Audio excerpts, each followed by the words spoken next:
Hi, good to see you this week. This week we learned from the state that this region of our state is now ready to begin a process of reopening. That's very good news and the beginning point for us to see some light at the end of this tunnel. And so we look forward to that. So some businesses, safe businesses, can begin opening up this Friday, but it will take about 8 weeks before everything opens up, and that's in the best case scenario. So we're continuing to stay patient. Of course, gathering together as a whole church body will be one of the later things that comes in this reopening because of the size of the gatherings, but we hope to put into place some opportunities for us to be a little bit closer as we come along in this reopening process. So let's stick together. Let's look forward to seeing how God is going to answer our prayers of bringing healing and help and strength. We know that God is working, and we can trust that He's doing that in your life and mine. This time of our confinement is a time really that God can use in us to form our hearts to be more like Christ. And my attention is drawn this week to those wonderful verses in Galatians that talk about the fruit of the Spirit.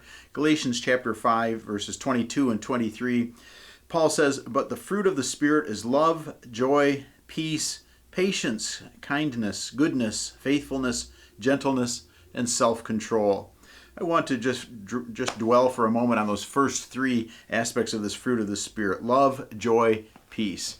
This is a time for us to grow in love, to express our love to our family, to our friends, to those across the fence, all these ways to recognize our love for Christ in a very fresh way. The Spirit of God is actively building love into our lives. Joy. This is one of those challenges right now for us to experience the joy of the Lord, but we certainly can have joy in any and every circumstance.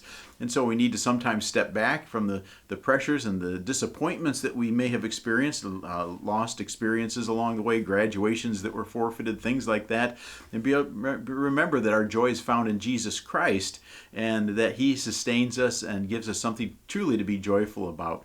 And peace that we have, the peace in our hearts that we are right with God, the peacefulness that we can experience even in times of difficulty. So if we can dwell on those aspects of the fruit of the Spirit, love, joy, and peace this week, be a good place for our hearts to meditate and to trust God. And so let's keep trusting God. Let Him form us during this time, and we will be stronger for it, and we will look forward to being together soon. We'll keep you posted on progress of getting back together as that unfolds for us, but we'll take our time and do it right and trust that the Lord will be in all of it. Thanks for spending a few minutes with me today. Have a great week.